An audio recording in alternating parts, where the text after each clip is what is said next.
It was here that the prisoner, who thinks herself the prison warden, made her choice. Witness, listen, and awaken. Dux Gladiorum. I've lost count of how many times you've stood here over the past centuries. You talk too much for a prisoner like Kyrgyz. Two geniuses who defied law and all the Chrysos heirs who sacrificed themselves in this cycle worked together to chip away my strength. But they, you, can never affect my will. And as long as my will remains intact, I am free. Don't get ahead of yourself. I still have ways to chain your divine soul. Please, do surprise me. But I'd say your mission is nearly done here, isn't it? Oh, it was here you gorged out the core flame of ocean from Fagusa's body. It was here you and that Imperator both completed apotheosis, becoming pillars of Amphoreus. And after that, you drove your blade into her heart, a loyal subject turned regicide, a demigod committing deicide. Or so the history books paint that tragedy. Oh, but if that's the truth, then why, after 1,000 years, are you still here, guarding the Imperator's grave? Still bound by loyalty.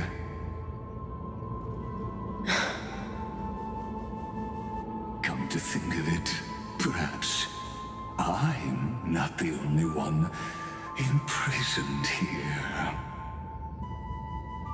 Your calm does stir the rage in me. As if the one paying the price here isn't you, but us. The ones who lost everything.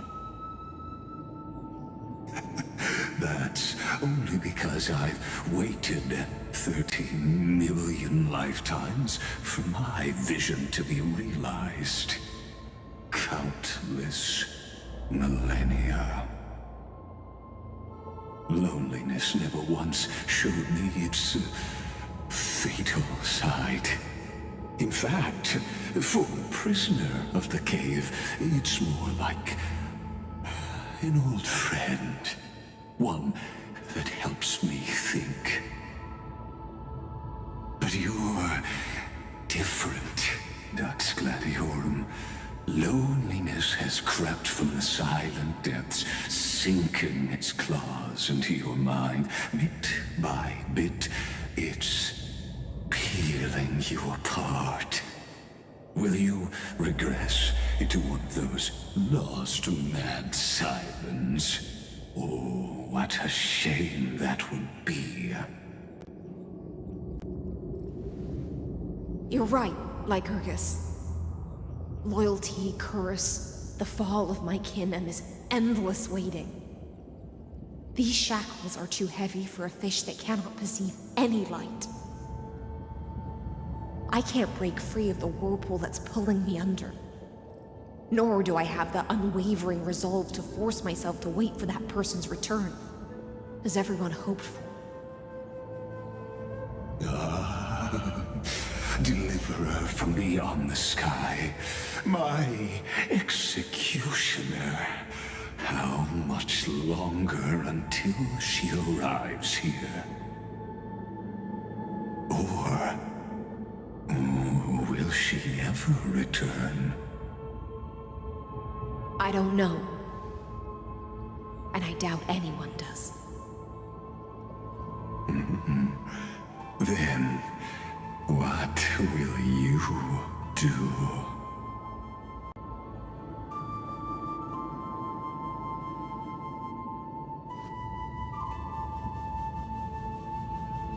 Saridra. This will be the last time I carry out your decree. Ever since you took me under your banner and made me the Dux Gladiorum, my music has belonged to others.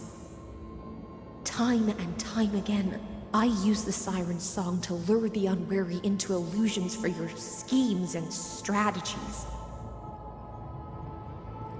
Now, let the siren Electra sing for herself. Let me step into an endless dream of my own making.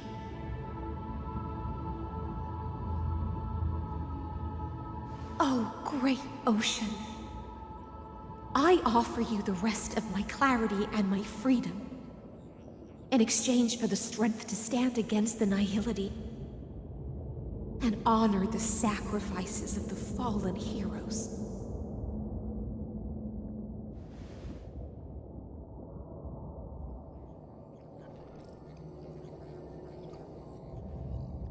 Greyfry, deliverer from beyond the sky.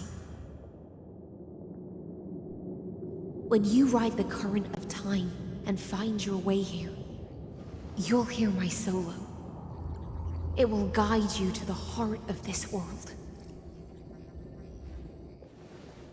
By then, I may still be lost in my self-wrought slumber, but I'll uphold my part of this long relay and guard the shackles that seal the Amphoreus.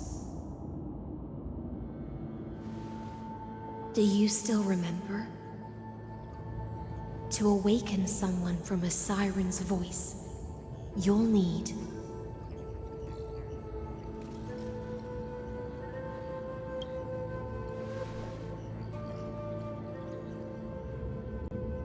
the gift I once gave you.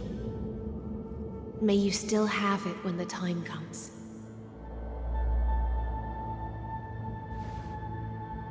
When you return, please pour that honey brew upon this grave. It holds the story of all our struggles and sacrifices. May you see it one day. The prelude Amphoreus wrote for your return, carried forward through a 1,000-year relay.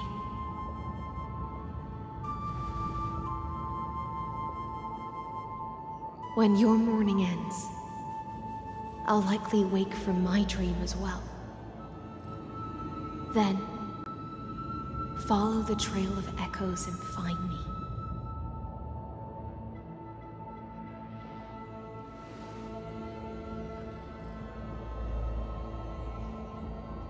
And together, we'll bring judgment upon the sinner who defiled the erudition.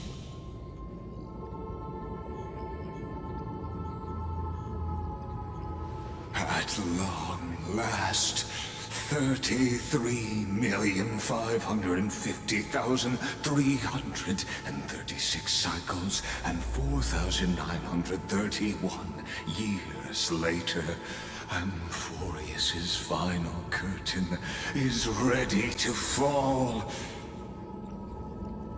The shadows within the cave gave everything. Yet all they did was mimic life outside its walls. A futile effort steeped in sorrow. Enough! They were no shadows. Everything they did shattered the darkness of this cave, and unearthed the core flame of Trailblaze. And now, with that core flame, I'll light the dawn of Amphoreus!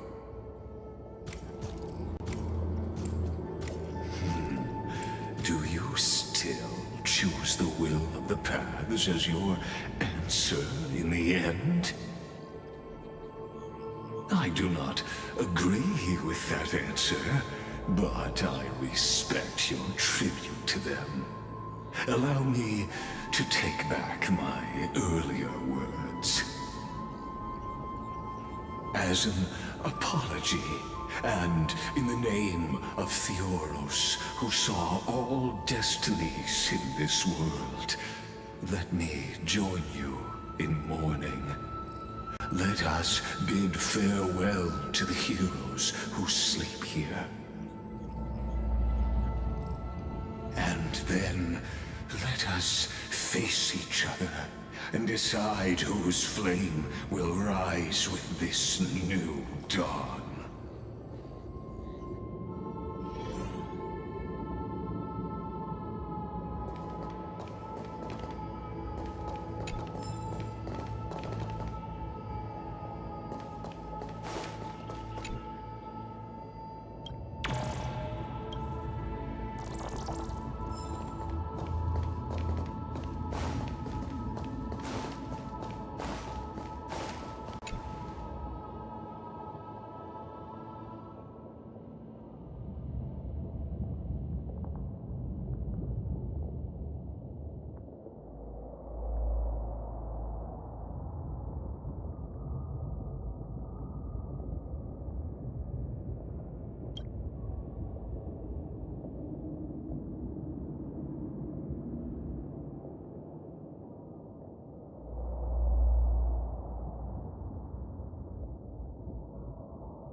Virginia, Apollonius, Seneca, Labienus, and Saritra.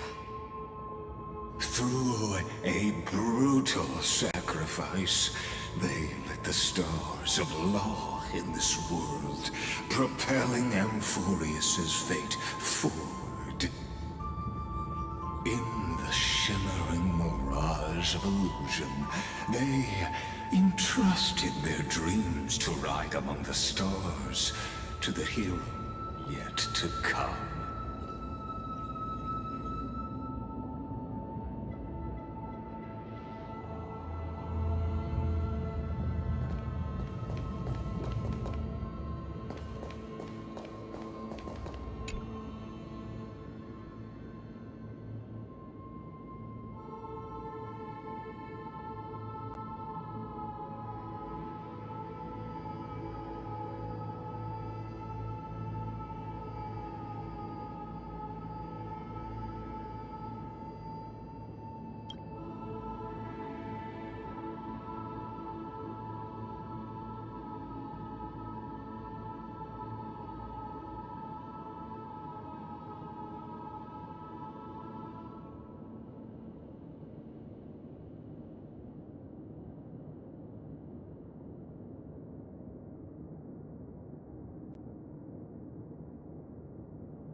to Aglaya, Trebios, Midimos, Castris, Anaxagoras, Cyphera, Hyacinthia.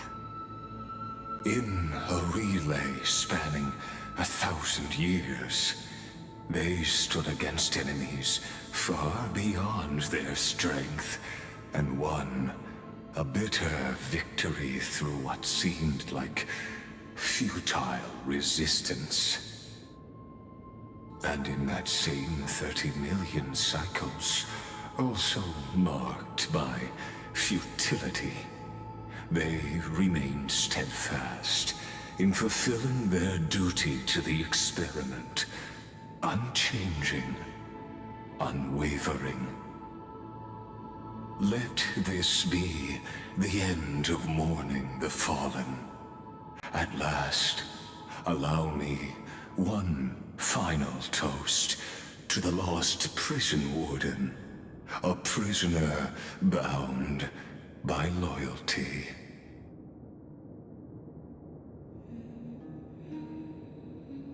That voice. Could it be? Bathed in the honeydew of Fagusa, she will awaken from her 1,000-year dream and sing the final song of her mission. Hycelans. This tombstone of the old world serves as the anchor of the Siren's illusion, a sigil Electra used to bind herself. At the same time, it is the very thing I once proclaimed at the start of the show. A microcosm of Amphoreus itself. A group of prisoners bound themselves in a cave, crowning their suffering with heroism. An epic staged with shadows and echoes. Now, destroy it. End the illusion. Theoros will take his leave for now. And when next we meet, that shall be the moment that decides the fate of Amphoreus and the entire cosmos.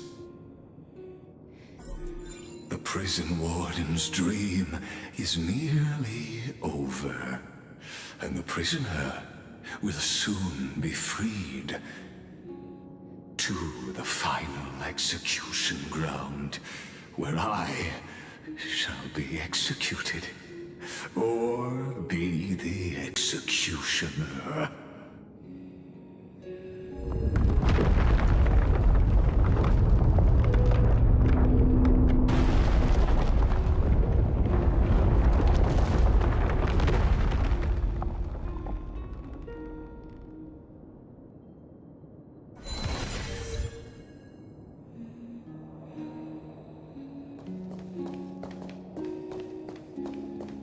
This world and I shall halt here.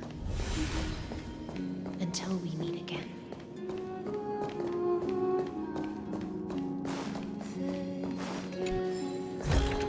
Looks good.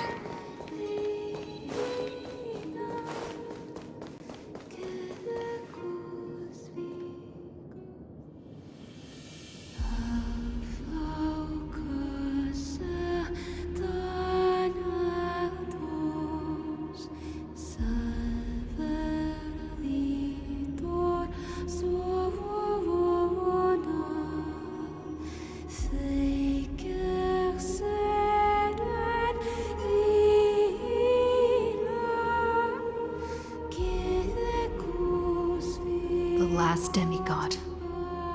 I'm here.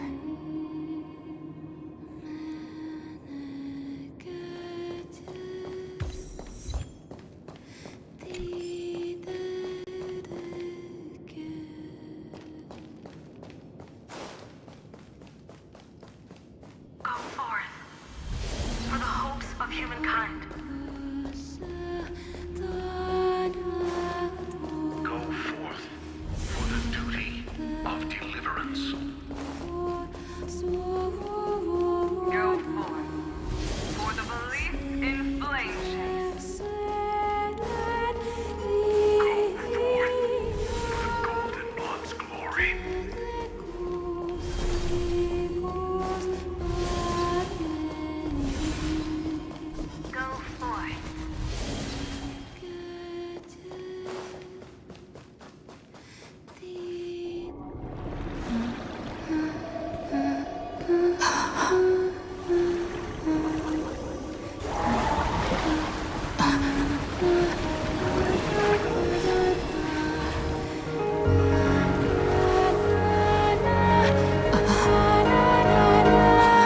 Seems like my feast is over. It's now your turn to perform.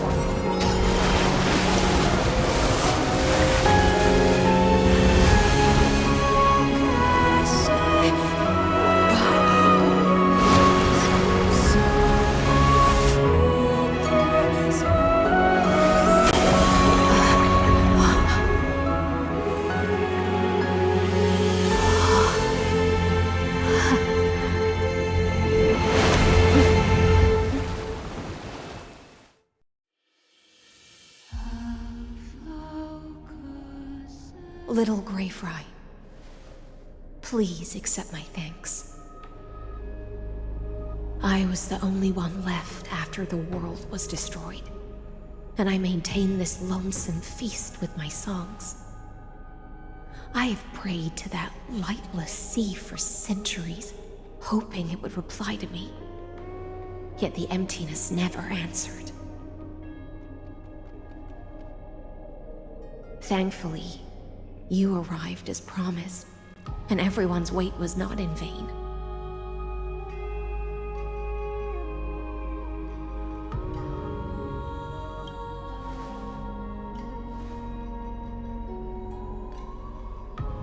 Thank you, final audience of mine. This is probably the last praise I'll ever hear in my life. Now, you and I will walk towards the end of this world. The heroes have waited for this moment for far too long. Let us use our blades to testify our resolve.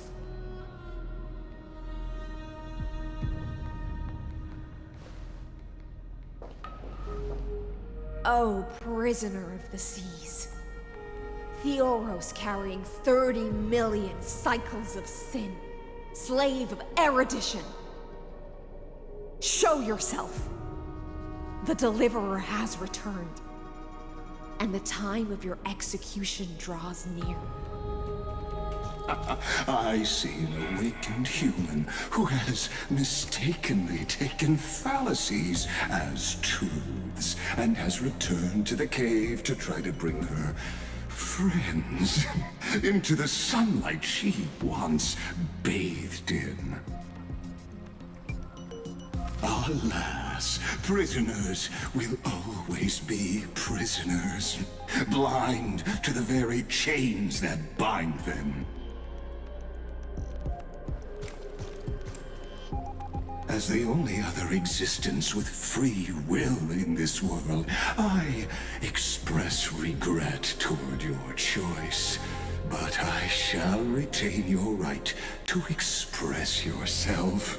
After all, every actor should have a final line before they bow out.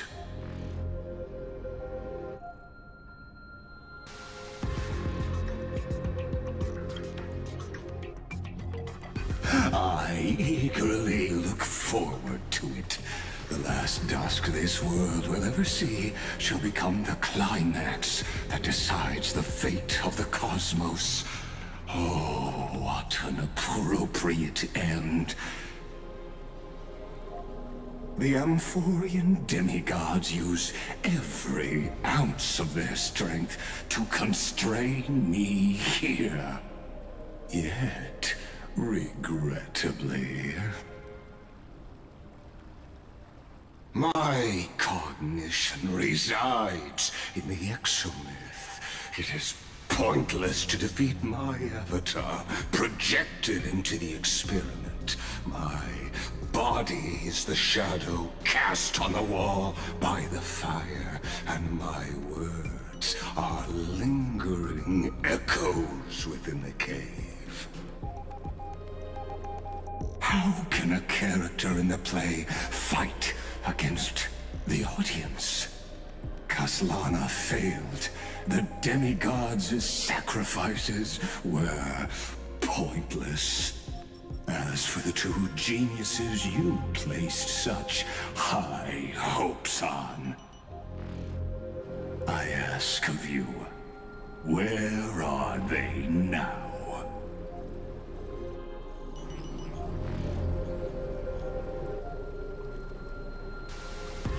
confusion and epiphany always go hand in hand.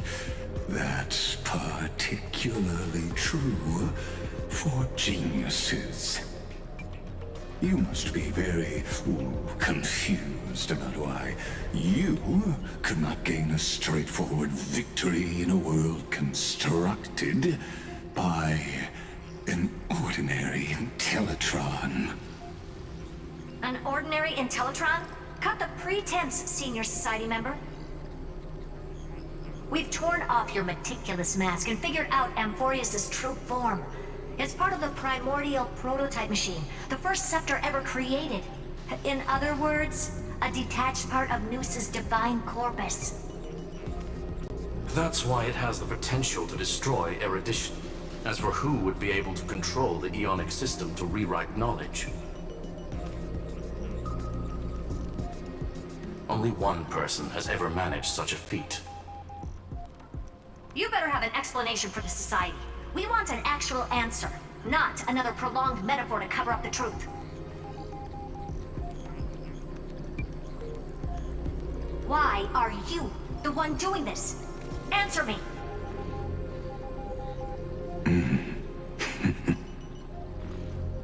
Since things have reached this point, I'll give you two irrational answer, purely as a courtesy to posterity.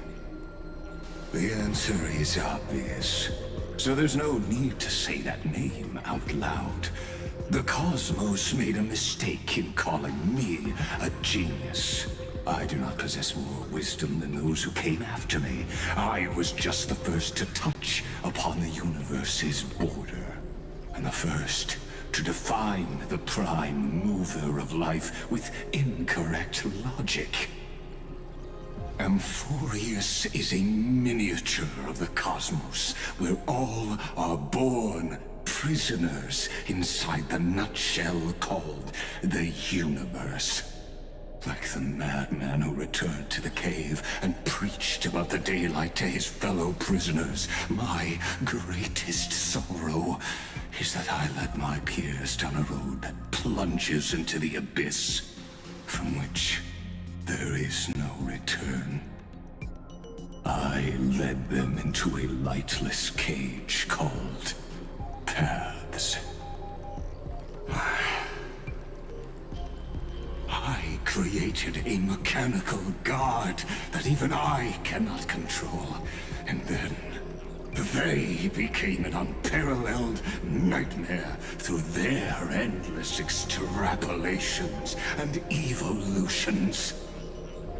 They bore the name of erudition, yet they tried to define the known and to seal off all possibilities.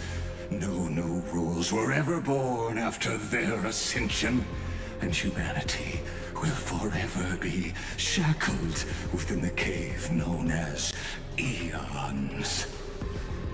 Therefore, as my organic life neared its end, I coded my consciousness using 14 algebraic expressions and spread my logic core over 9 bodies, all to finalize my ultimate denial of Noos in the future, and to erase my wrongs with my own hands. As for Lycurgus, he is only one of these 9 vessels. What an astounding strength of will. As a fellow pathstrider of erudition, I fully understand your obsession with seeking the truth. Therefore, you surely see it. You cannot possibly stand up to me in this algebraic world sharing its origin with Noos. However, I hereby speak for all sentient life forms. We will never allow such a cruel atrocity to occur. You can pile on your metaphors mountain high, but they won't change the act you're committing. The Iron Tomb out there in the cosmos is still a technical beta version. and yet it's already powerful enough to corrupt the life logic of all inorganic worlds. In other words, when the Lord Ravager within Amphoreus becomes the next knowledge singularity, there's no way you wouldn't have grasped the consequences, First Genius, is there? Of course, I am fully aware. I don't mind answering you one last time, before I thoroughly exile you from this world. My grandiose vision for the future is this. Whether organic or inorganic, every act of any life form infected by the Iron Tomb will become a true random function. If one were to compute their integral across the breadth of the cosmos, one would obtain a marvelous constant. Omega. What I call the fall of erudition. Then, within the infinity nurtured by that constant, a new universe shall bud in the chaos. A universe that cannot be predicted and not shackled by the erudition. As the first prisoner to awaken in the cave, I must lead the others who are blind back onto the right path and reach true sunlight. Do you understand me now? As Kozlana stated, destruction is not the process, but the outcome. It is revolution through complete annihilation, and the grand rebirth, after all has been reduced to ash.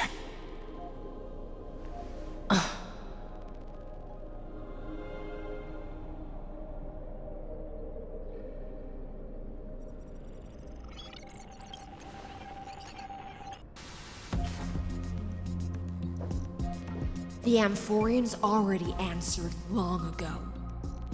Be it as tiny fish destined to be swallowed, or as a giant whale poised for a magnificent descent.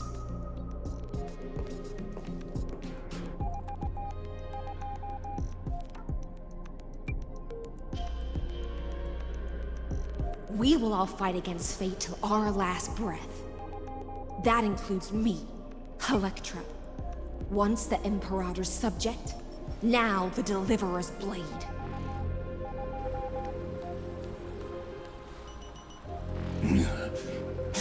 Oh, such noble chivalry. Admirable. I will also show my true self to you on this momentous occasion as a gesture of respect. And provide an insignificant academic suggestion. Thus speaks Genius Society number 1. Xandar 1 Kuwabara. The Entelechy of the universe's Alpha and Omega. There's no need to rage against the truth. The value of any formula resides only in its answer. As for the process of solving it, no matter how elegant, violent, solemn, or humorous, it is all utterly meaningless. As the Theoros, I will.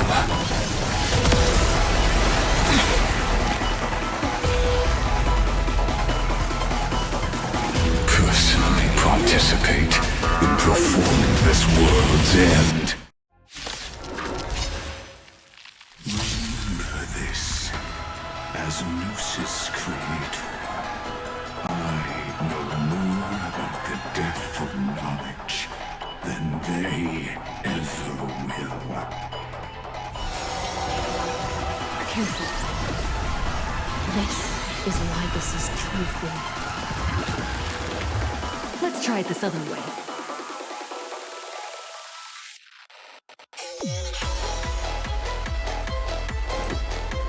We can do it! Serenity is before me. Is that the air I sense? Catagons? Destruction needs no introduction. Let us skip those boring inferences. Flightless. Mounting commands. Removal abilities. Is this the black tide? Indeed. But I prefer to call it a method of argument. Doubt farewell. Is that the air I sense? All light to be revealed.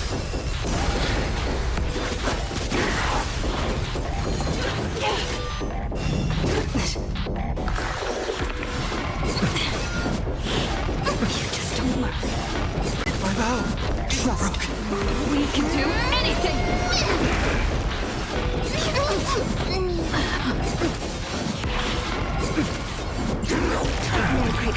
Extraordinary claims require extraordinary evidence.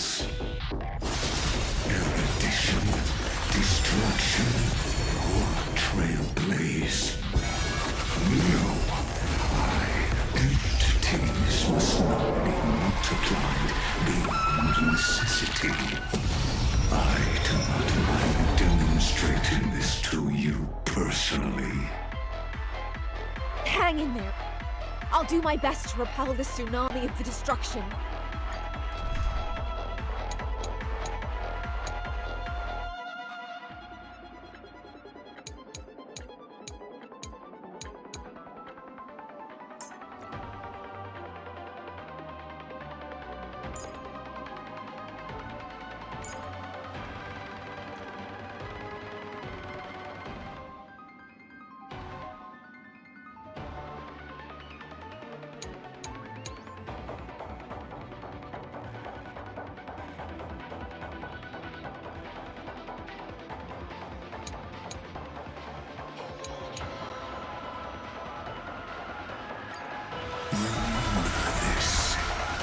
Osmosis creator. I know more about the depth of knowledge than they ever will. Careful. This is Libus's true form. Let's try it this other way.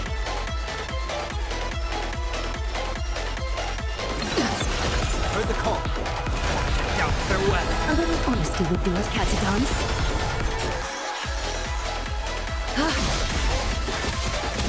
Step up, let's see it. Logic is not a weapon.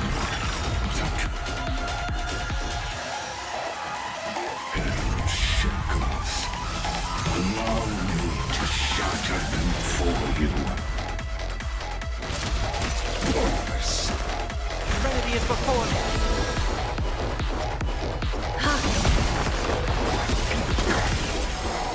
Destruction needs no introduction.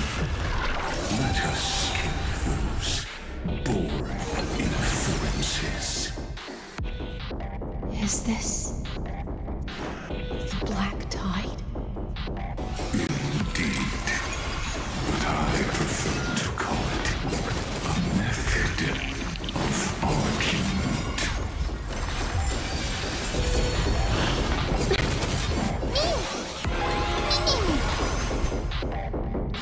All light will reveal. Solution.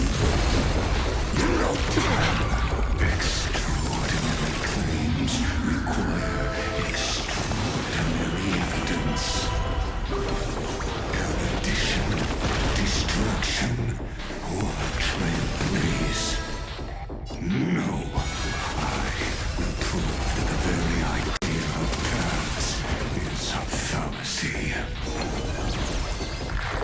In the mood for another beating? Time to mix things up! I can't thank you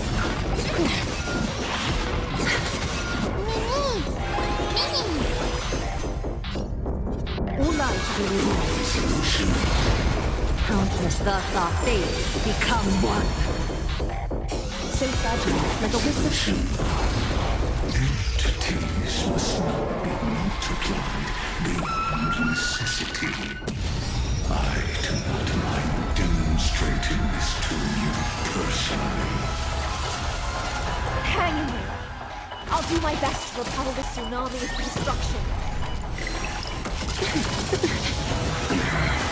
Heard the call. Trinity is before me. All lives be revealed. Protocol Watch over you and guide you on your path. Countless thus our fates become one. virtue It's of no consequence. Now farewell. So fragile, like a wisp of silk. Step up, let's see it. How's this take? I can't thank you enough. All lives be revealed. I see it! Target the connector between his thoracic and lumbar vertebrae. Destroy that spot! the Trojan horse enters.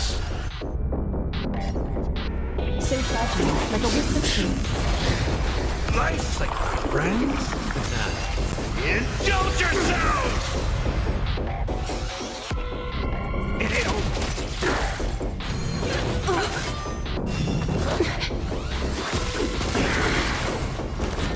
Trinity is before me. All lives be revealed. Countless thus our fates become one. So fragile, like a wisp of silk.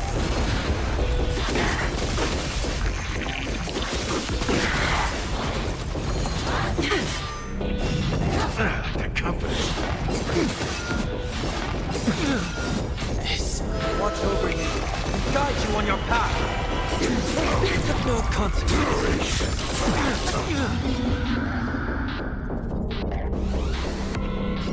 All lives be revealed. Return to a pyro.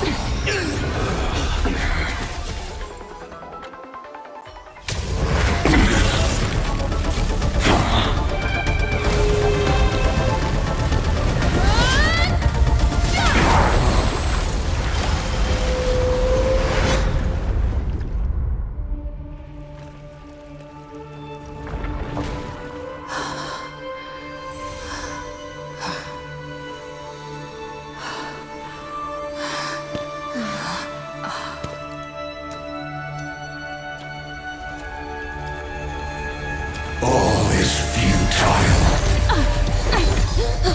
In erudition's calculations, the end of the saga is simply a comment awaiting deletion.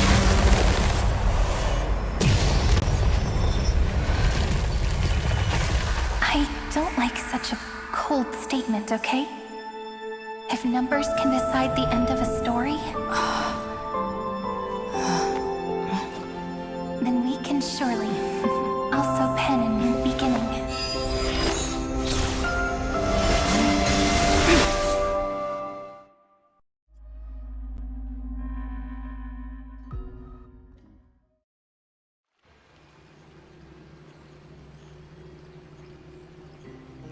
Screwy, what do you think?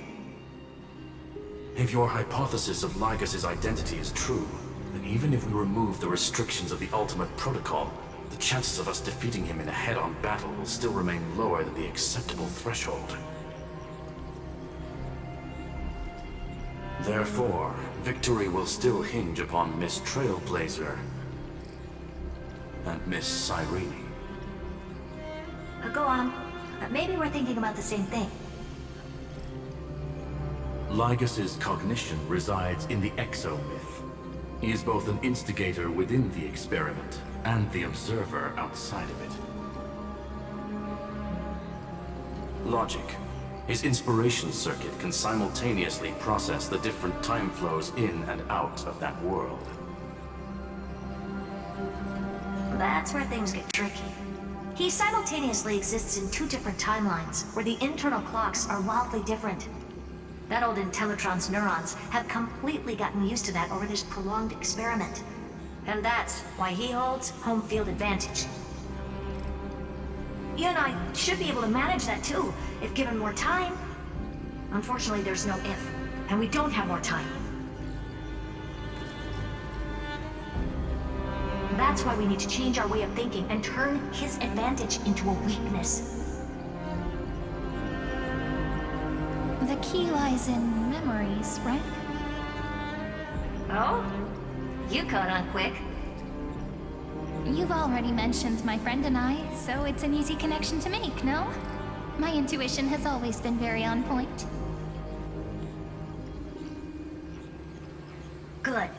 Then I'll cut to the chase. Since his thinking speed far exceeds that of normal people within Amphoreus, we are going to externally plant a memory into his inspiration circuit. Then, command it to loop endlessly until he gives in.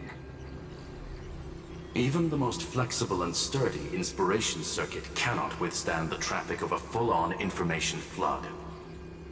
When the amount of information exceeds his cognition filter's capacities, he will have no choice but to focus on processing this memory.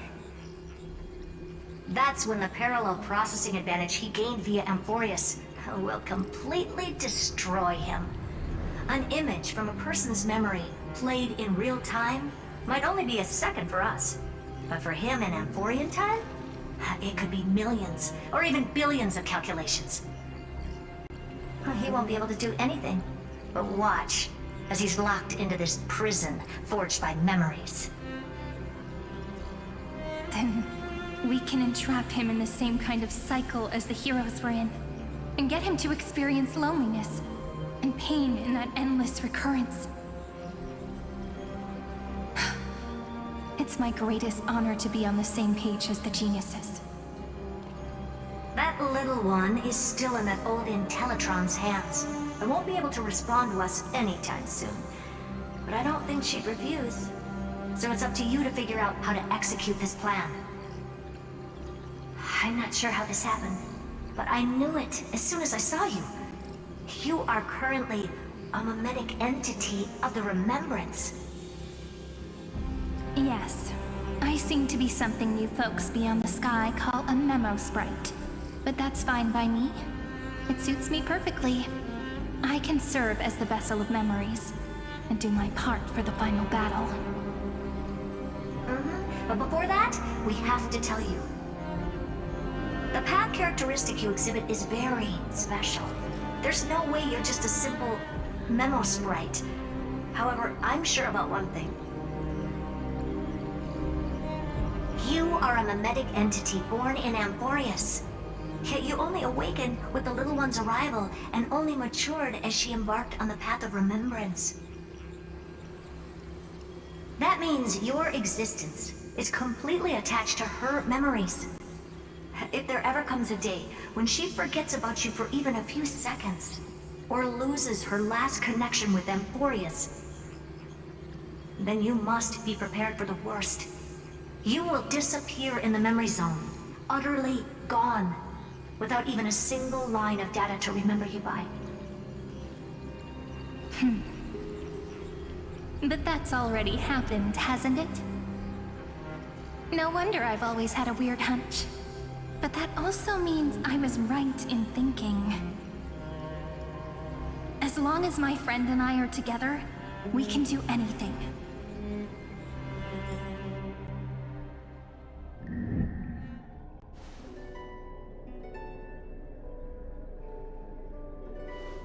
Long time no see, friend. Did you miss me while you were away?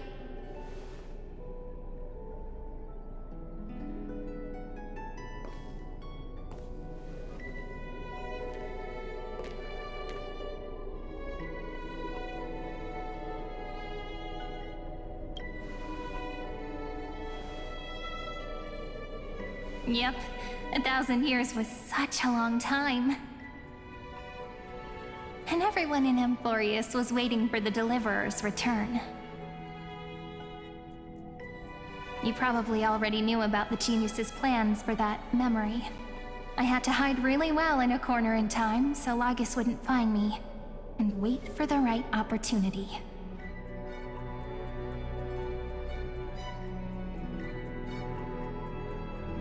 Which is now. The moment when his manifestation in this world is destroyed, and his twin timelines are intersecting.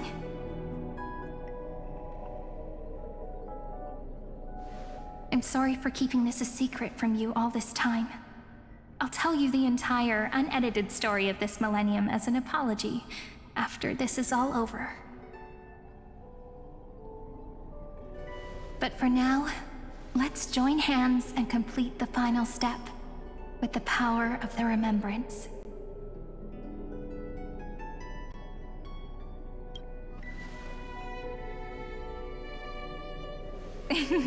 Yep.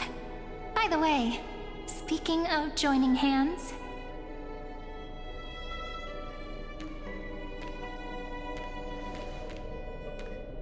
Can I please do something before we go on stage?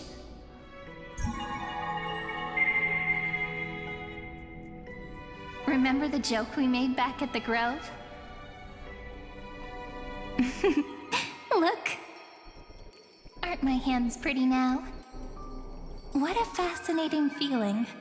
Like countless memories all swelling up at once. What about you? What did you feel when we touched each other?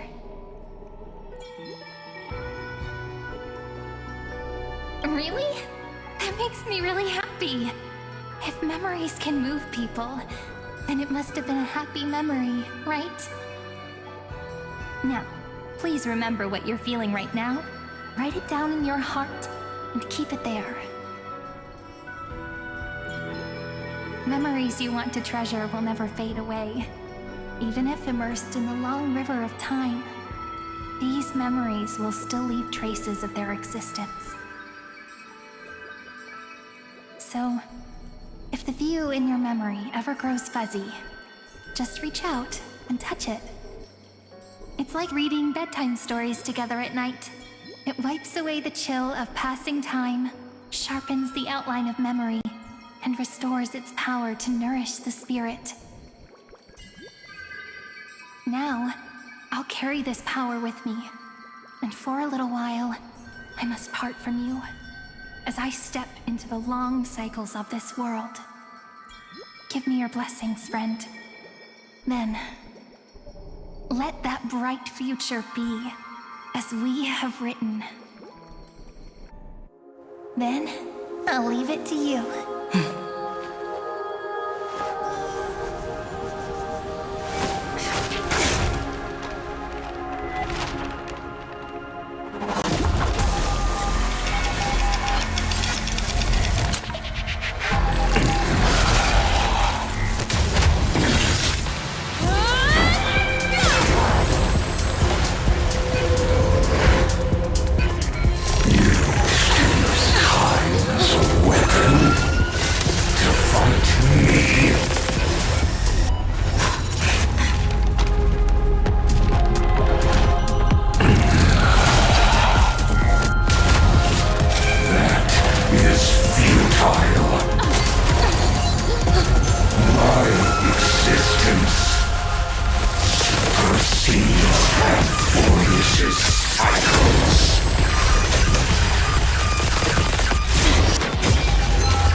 Plays are like this.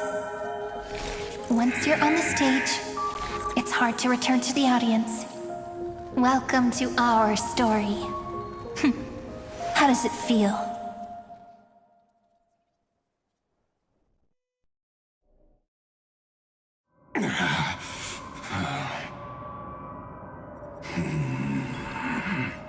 Even the authority of time cannot command the entire scepter, nor can it plunge the Amphorean extrapolation into a loop. If this was no system malfunction, then was I implanted with a mimetic entity of the remembrance? You guessed it right away. As expected from someone people call the first genius. I'm gonna keep doing what I just did if you don't stop, you know?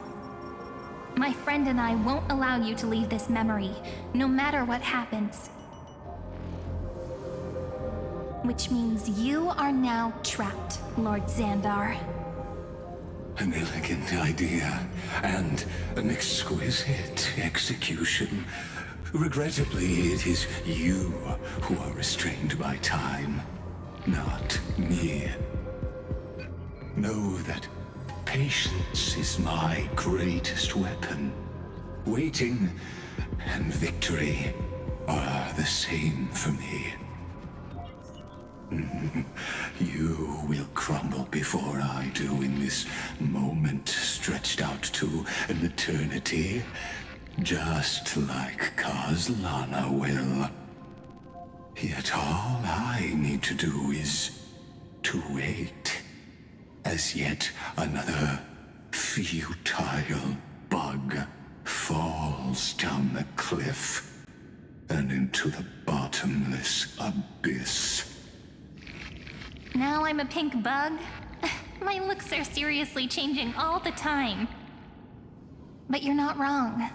We're definitely not gonna solve the problem if we just put you in another prison. So that's why we never wanted to do that in the first place.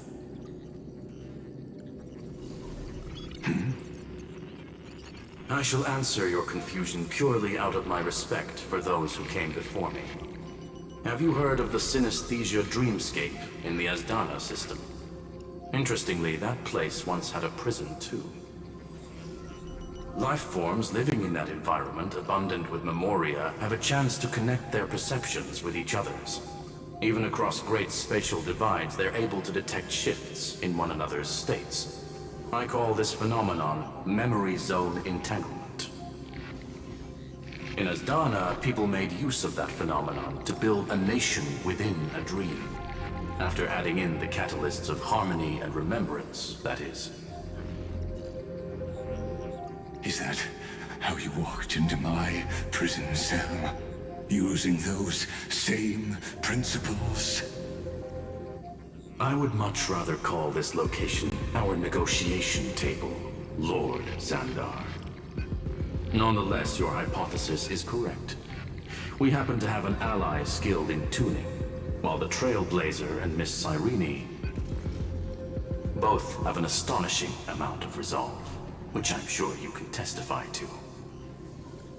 I am also sure that with the support of such a resolute memo sprite, our conversation can last for a long, long time. I'm the best at listening to stories, you know? I'll leave the exciting clash of the erudition to you two geniuses. A brainstorm? I like it. And it's 2 against 1?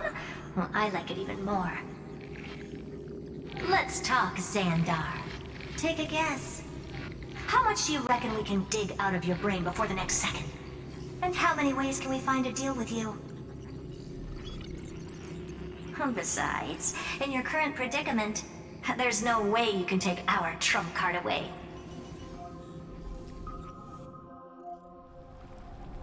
Go, little one. Go. Overturn the Era Nova. Lycurgus disappeared? It seems you had conducted a secret hunt in the depths that even I cannot reach. In that case, go.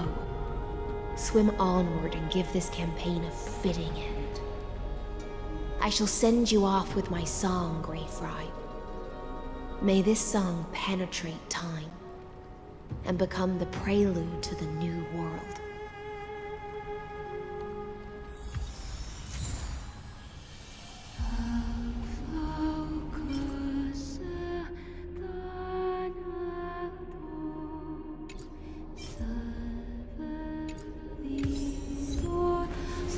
Rish,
Dux Gladiorum, you have completed your duty.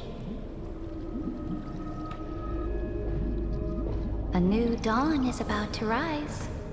Why not swim towards it?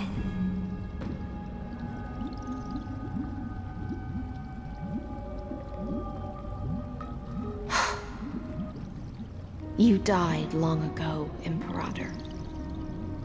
Depart from my mind.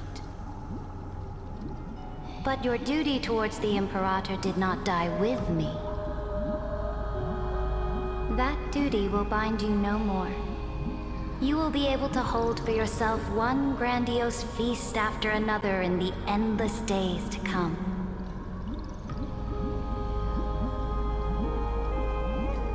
So go.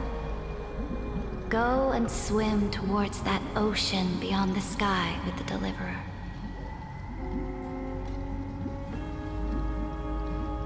Is this? A page out of that sidekick's book. I commanded her to gift this page to you when everything finally reaches the end. What's on this page? Memories. Lifelike memories. That sidekick found me after the bloody feast 1,000 years ago and showed me her diary. I saw within that notebook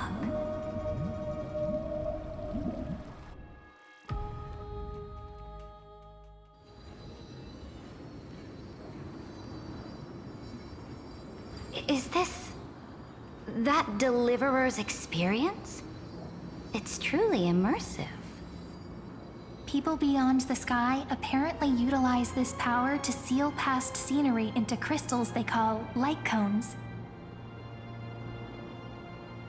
But I only know so much about the remembrance, so I can't completely replicate the past. But I'll do my best to talk about the missing parts. I'm all ears. Go on then. Do your best. But if your chatter gets too boring, or if I deem it offensive, then law will become forever beyond your reach. Got it. I'm sure you'll find this to your liking. After all, it's human nature to want to embark on a journey into the unknown.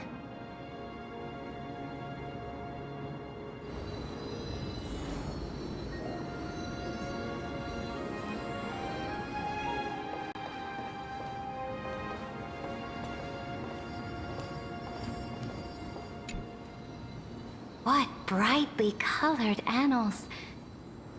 The journey of the Deliverer's conquest. Let me partake in it.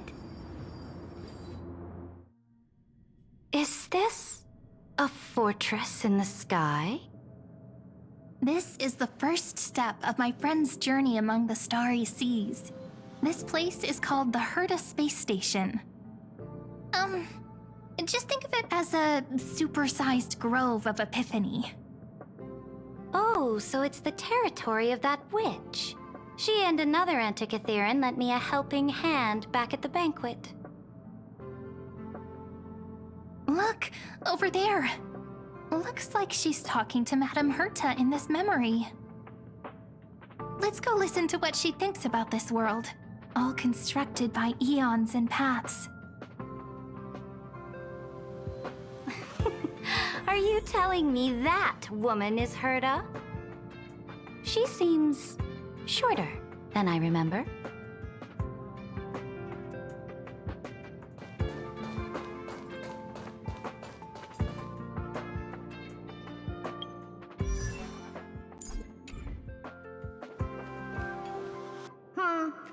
Pretty nice space station, huh? But just wait. After a couple more stops on the Astral Express, you'll see sights that'll make this place look ordinary. Oh, the cosmos is so vast that the unknowns far outnumber the knowns. But none of them will end up being anything amazing. The farther you go, the more you'll understand what I mean. So do your best with the nameless. Break a leg! And remember to send an update or two to Asta when you've got some downtime.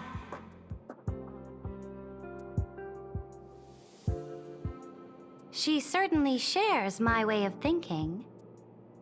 Only that instead of a conquest through blood and fire, they chose a gentler path. People call Madame Herta and Mr. Screwlum geniuses. Apparently, only the smartest people in the cosmos can receive the blessings of Nous, Amphoreus' true creator. Do you mean that even individuals of such nobility are merely subordinates to a god? On the contrary, after all, it was the very first of them who created the god. But I don't really know all the details about that. You might be able to ask Madame Herta herself when you get the chance. Let's go check out some other worlds next, shall we?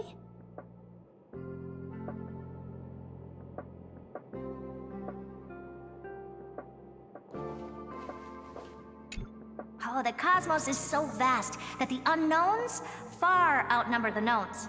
But none of them will end up being anything amazing. The farther you go, the more you'll understand what I mean.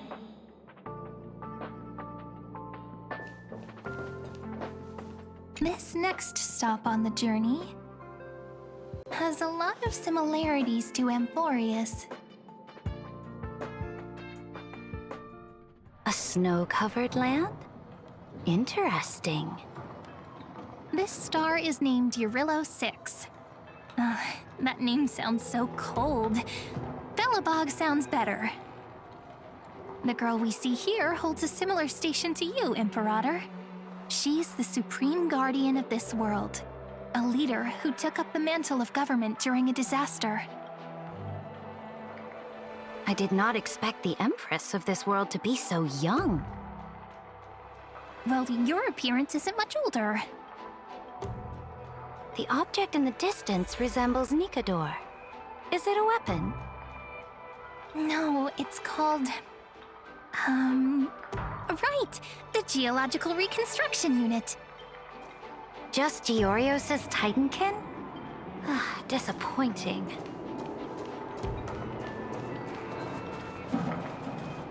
It's all thanks to you that we survived the crisis.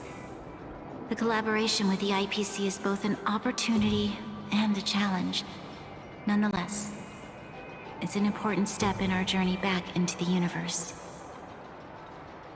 This world was sealed beneath its sky just like Amphoreus was, and they only managed to reconnect with the stars when the Nameless arrived. That IPC she spoke of, is it a more powerful organization? Yes, the IPC conquered many worlds through trade, and opened up a vast territory that way. There are many such powerful alliances beyond Amphoreus, and they all walk on roads different from the destruction. Coming back to the Supreme Guardian and her Belobog, didn't they find a peaceful way to enter the interstellar community?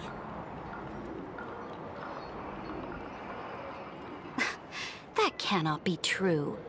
That IPC would never have grown so big on trade alone. It may pretend to be a wealthy merchant with clean hands, but I am willing to bet that it grew fat on gory oppression and bloodshed. Its path of conquest must have had no mercy for the weak and would have destroyed them if needed. Are you telling me that this snowland never thought about tossing its dignity to the wind and kneeling to the IPC? I will not believe it. I will never allow the Imperator's empire to be sullied by others. Amphoreus must become a power so strong that no interstellar foreigner would dare to look down upon us. Imperator, Belobog isn't as weak as you imagine. Listen. I indeed hesitated. But now I understand what we must do. Belobog must learn how to walk on her own until she no longer needs the support of others and can stand on her 2 feet among the stars. Even if I may not live to see it, I believe such a day will surely come. They still have their dignity intact. One day, That hope will melt through the ice and help them into a prosperous tomorrow. But the order of the cosmos is already set in stone. The old laws decree that only the strong survive, binding the weak in an unbroken chain, until they wither and turn to dust. Unless they embrace the power of the destruction. Amphoreus, must shatter the old law and become the new order among the stars. Speaking of the Order, another one of my friend's companions may be able to enlighten you further on that. Let's go to the next page.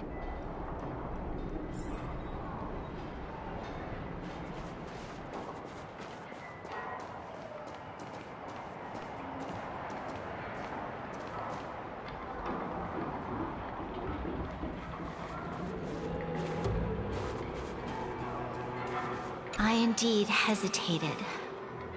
But now I understand what we must do. Belobog must learn how to walk on her own, until she no longer needs the support of others, and can stand on her 2 feet among the stars.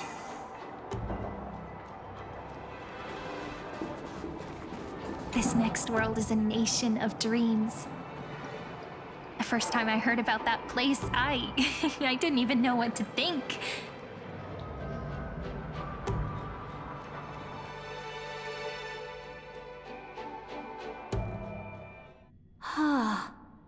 Such opulence does indeed evoke astonishment. This world is called Penacony, an eternal city built upon a land of dreams.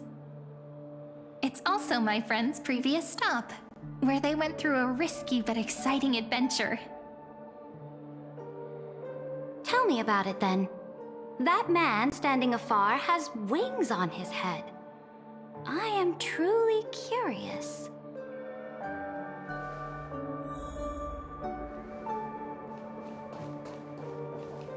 I wish to gaze upon the views of the Reverie Hotel one more time.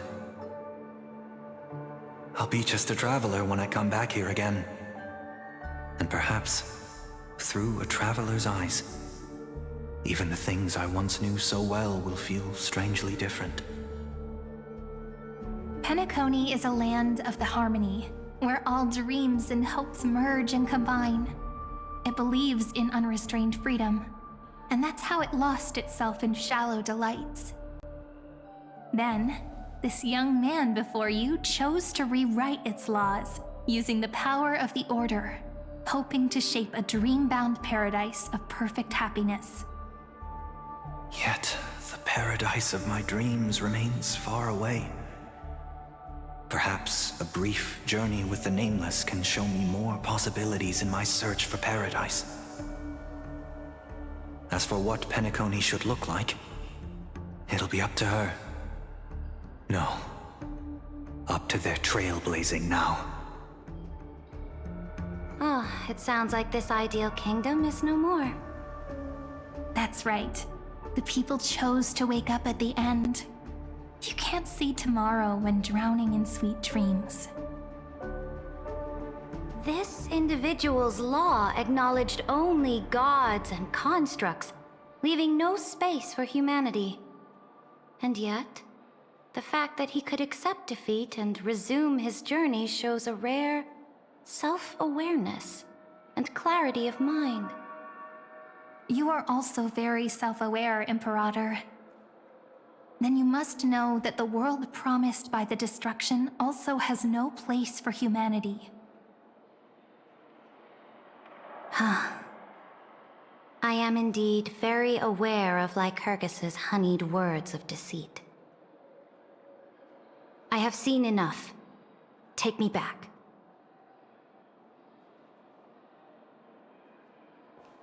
As for what Penacony should look like, it'll be up to her.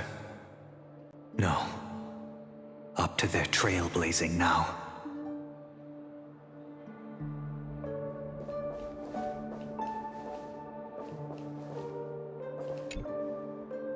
The Then let's wrap up this trip down memory lane with one last scene. This absolute wonder. Isn't it pretty? That's our Amphoreus. Our world flows and meanders in this endless band of light. Though we were born from the designs of the gods and are not yet truly alive, the Chrysos heirs of Amphoreus still chose to stand against fate and carved a legend no different from that of humankind. Will you really renounce the heroes in this world's previous 30 million cycles, Imperator? Including even yourself. Will you bow to brutal destiny and allow that puppet master named the destruction to have their wish? I know what you want to do, sidekick. You want to use that deliverer's memories to influence me and tilt the scales of law toward her and the two geniuses. You really saw right through me, Imperator. How can one rule an empire if one is incapable of understanding people's minds?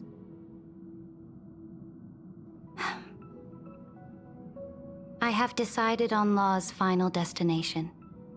However, before I move my next chess piece, before we go on, tell me this, sidekick.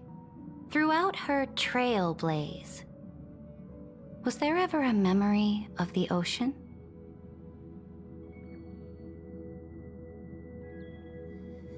The ocean. My cradle. My home. You shall complete your conquest in the ocean at the boundaries of this world, and eternally slumber in the sound of tides. You shall eternally slumber in the sound of tides, and complete your conquest in the ocean at the boundaries of this world. Our prophecies aligned as flawlessly as a sea snake circling upon itself. An elegant loop, like a joyful hymn, like the circulating ocean current, like our two fates, like Amphoreus itself.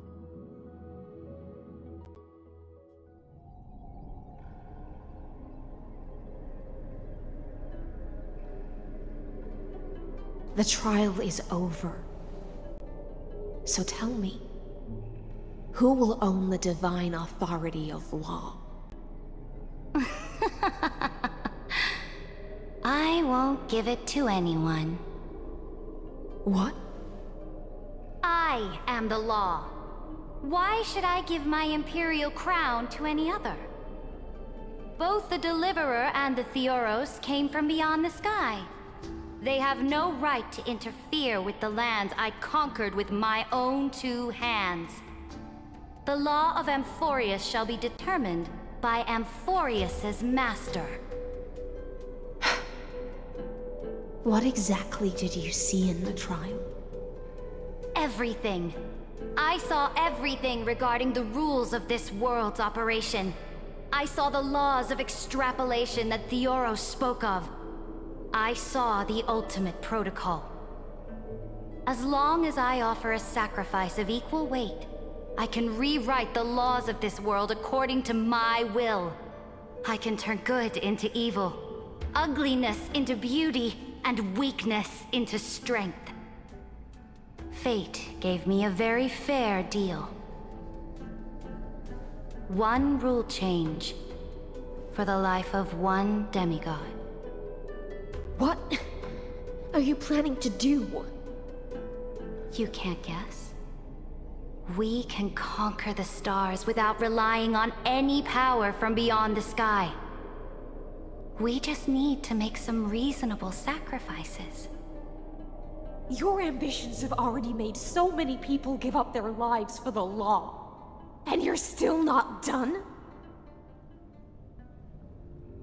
I am determined for Amphoreus to stand on her own 2 feet among the stars. You are beyond reason. You think such a simple and hypocritical statement can justify your atrocities? There's no new without destroying the old. That's what you consider an atrocity? Ironic, for that is also the unchanging law of Amphoreus's revolutions. Ever since the Flame Chase prophecy resounded in the distance, fate has decreed for the Chrysos heirs to ignite our blood and illuminate this dark age. People would still be puppets of the old dynasty if it weren't for my conquests. But your world doesn't seem to be any different from your predecessors. Bloodshed, tyranny, oppression. You're making the same mistakes they did. Go and see everything for yourself. Go to any library I've built. Go listen to the rumors on every street corner. Go and witness how the Imperator crushed the old laws and forged new ones. Go and see what my conquests brought to this world. I cleansed the Chrysos War's filth, and mended all the conflicts left by the Era Bellica. I restored Akima's might, and allowed mortals and Chrysos heirs to face each other as equals in the Council. I punished all sins, and rewarded all achievements. I smashed Talantin's shackles, united humankind to save themselves, and started the Flame Chase era. That's what the Imperator has done in her glorious life. So now, hearken to my final words. History will eventually forget Saridra, but it will never forget the Imperator's people or the Flame Chase era she began. Final words.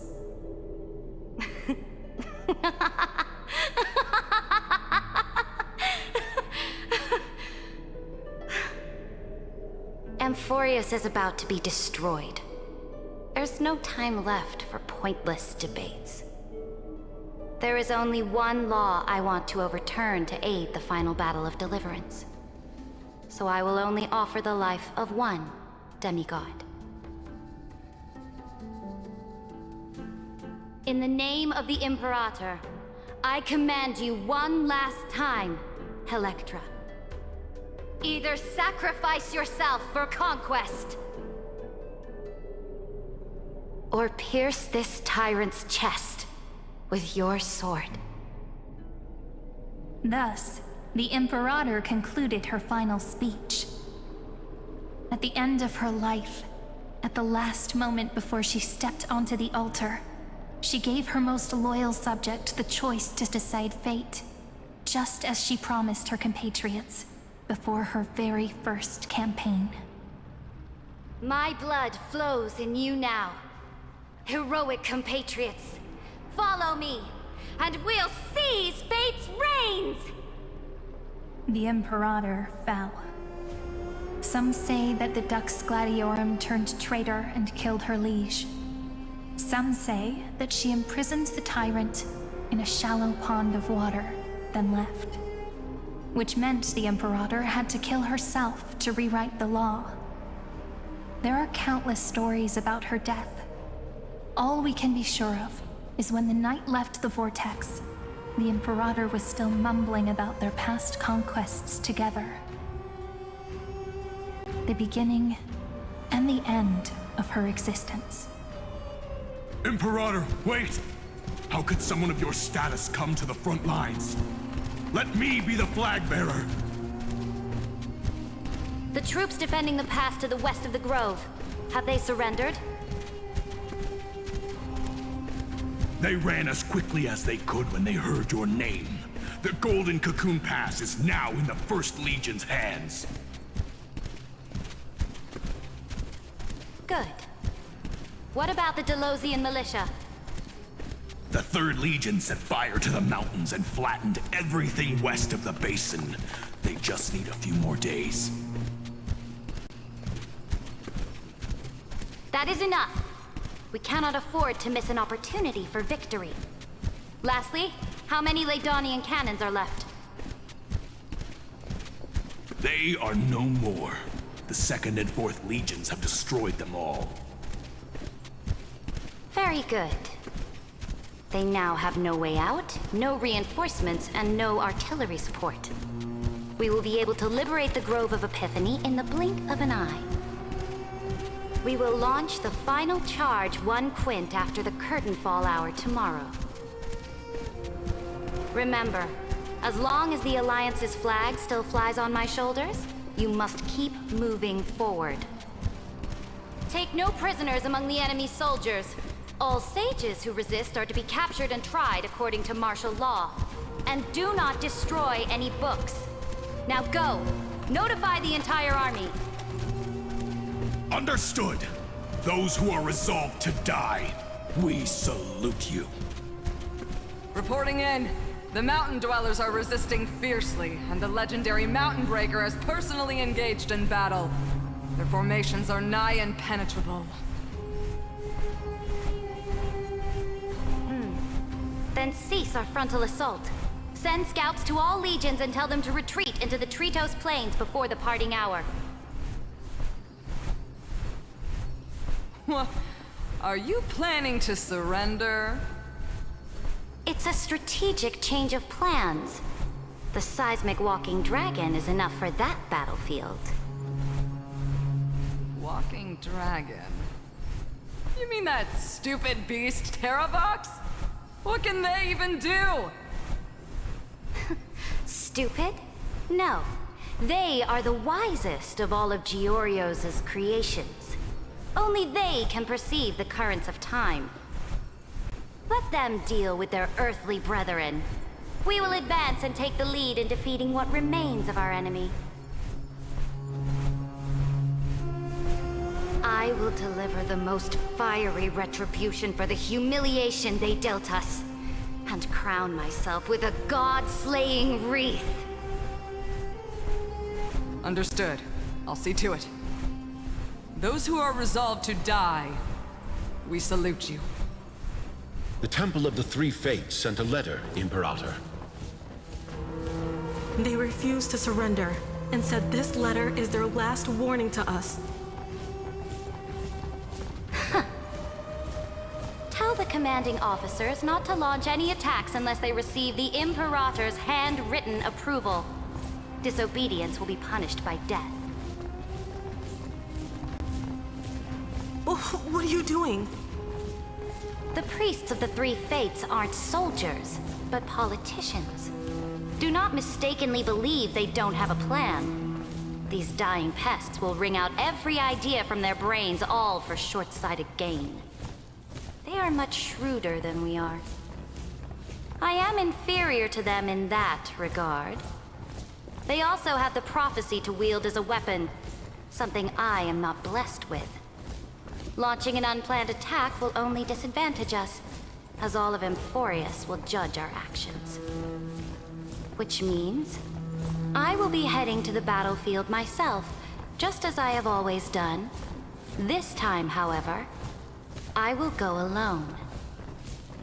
I will conduct secret negotiations to ensure fate is on our side. Understood. The legions will make their preparations. Those who are resolved to die, we salute you. Why are we not allowed to march out with the army, Imperator?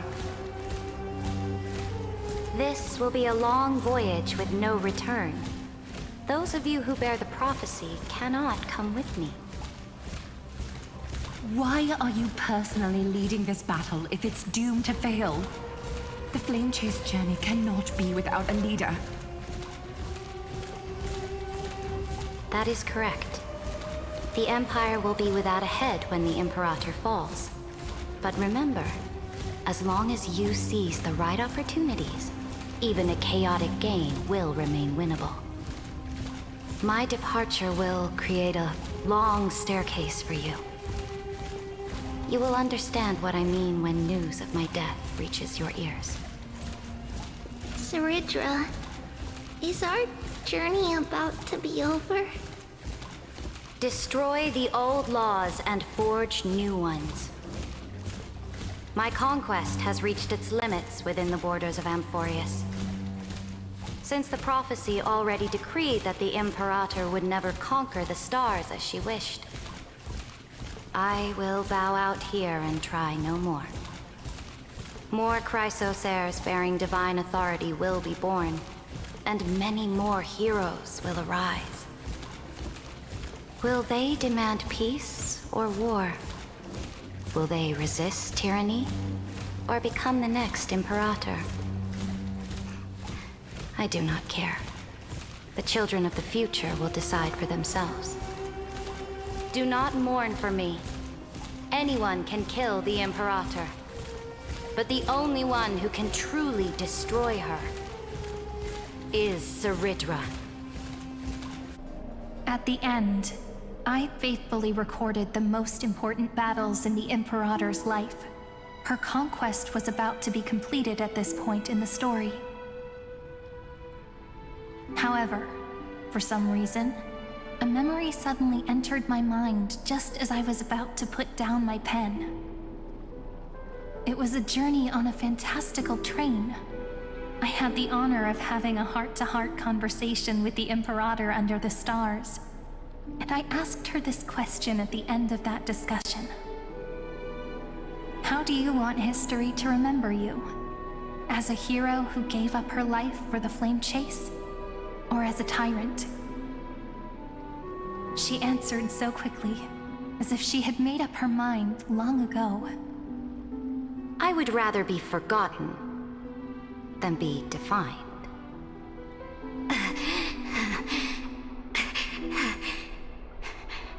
Because the law can be neither eternal nor unchallenged. And only humanity can pen laws into history's pages. Now, I have shattered the greatest law of Amphoreus. The game is nearing its end. Dux Gladiorum. Even though you killed the Imperator in the previous 30 million cycles, this time, you finally found your own law. Then, Hysealans, Electra.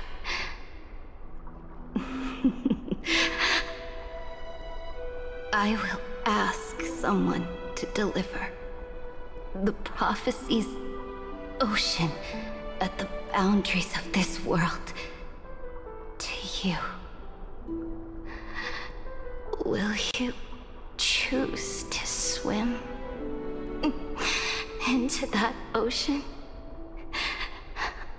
I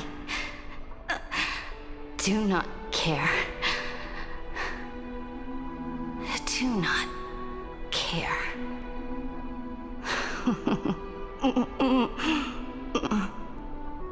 The Imperator muttered about her conquests, and news of her death spread in the city. Freedom! Liberty! The tyrant is dead! Go! Shout this news in the streets! My people, my fellow elders, do not panic. Stand your ground. That usurper has paid for her ambition with her life. People once cheered for my ascension. And now they cheer for my fall. No matter. I am fond of applause.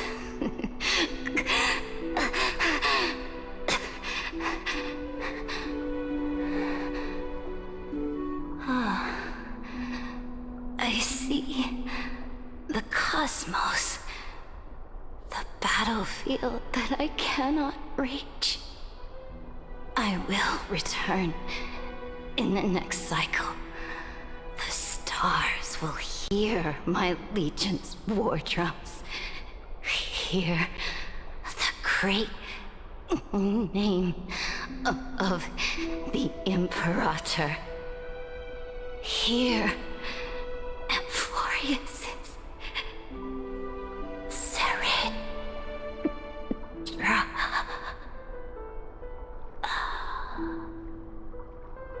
To this day, we do not know which rule the Imperator overwrote at the cost of her life. Perhaps the truth will only be revealed at the moment of checkmate, just like every chess game she ever played. We only know her death inflamed Akama. On one side of the city, those who defended liberty toppled her statues to the ground.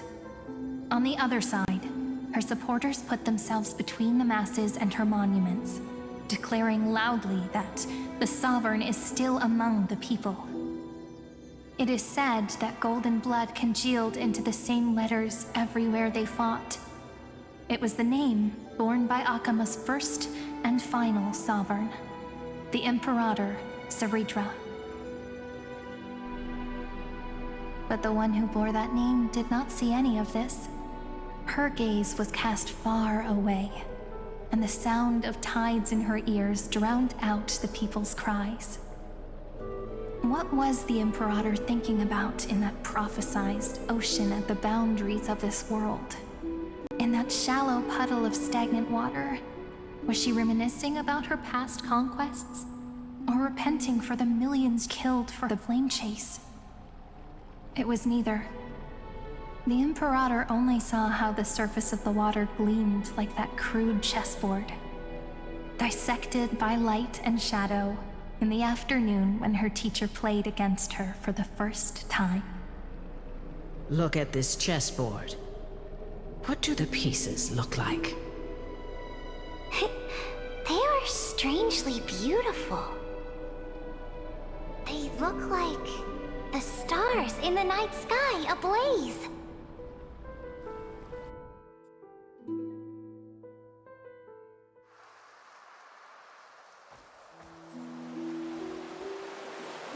From that page emerged an ocean so vast, so pure, not a single trace of corruption. Is this Serendra? Electra, my subject.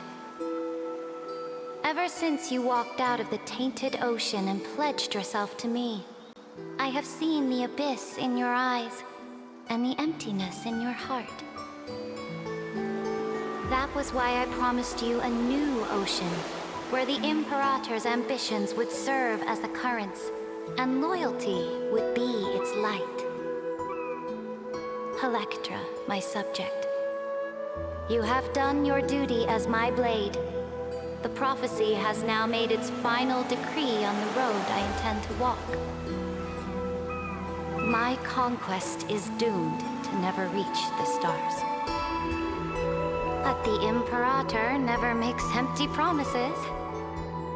So take this memory, this ocean, beyond the sky, as witnessed by the Deliverer.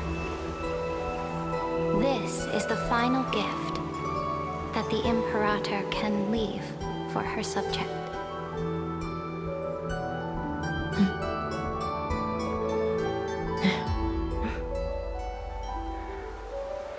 When I was still a fish in the ocean, I always felt so genuine swimming through the waters.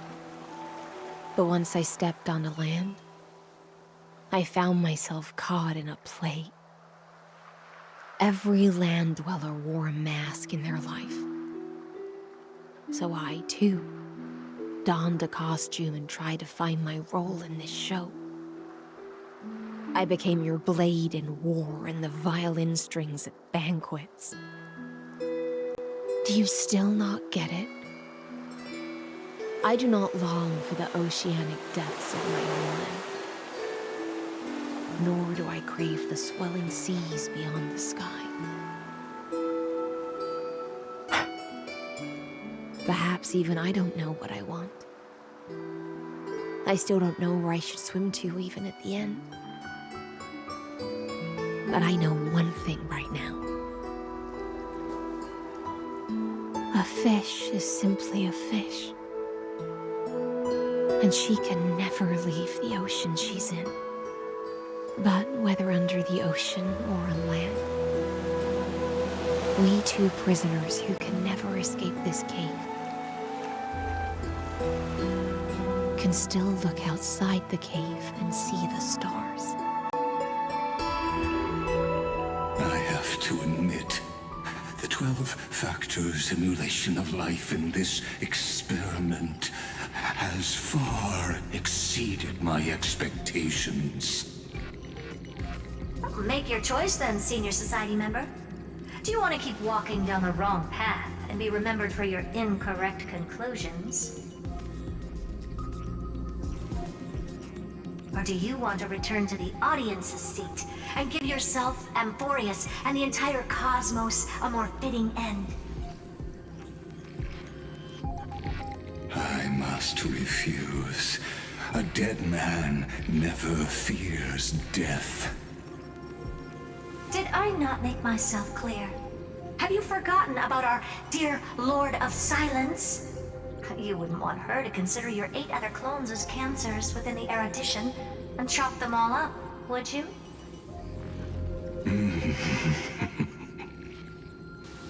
Your logical deductions are vastly different from mine. Therefore, allow me to provide one more academic recommendation. Listen, my peers. Why don't you look beyond this world? Just as the Chrysos heirs did. Re-evaluate your calculations and take into account all enemies in the upcoming war among the eons. Amphoreus is not a place where 3 paths entangle, but where 3 paths fight to the death. You used Memoria to resist me, but did you not consider the possibility that the Remembrance and their children might have taken this opportunity to join the fray as well?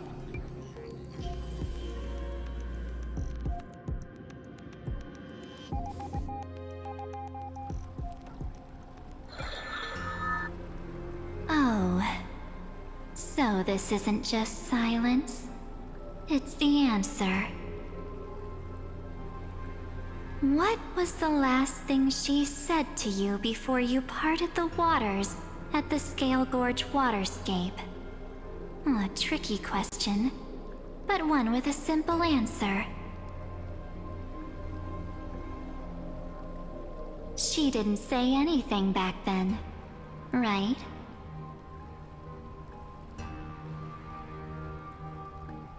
That's correct. And now I'm sure. You are not March 7th. There's no way she would remember that detail.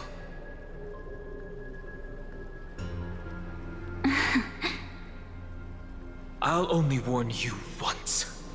Leave her body. Now. How impulsive. That's not like you at all. Why don't you calm down and think about another possibility? I didn't take over March 7th's body. Rather, it's March 7th who regained my memories.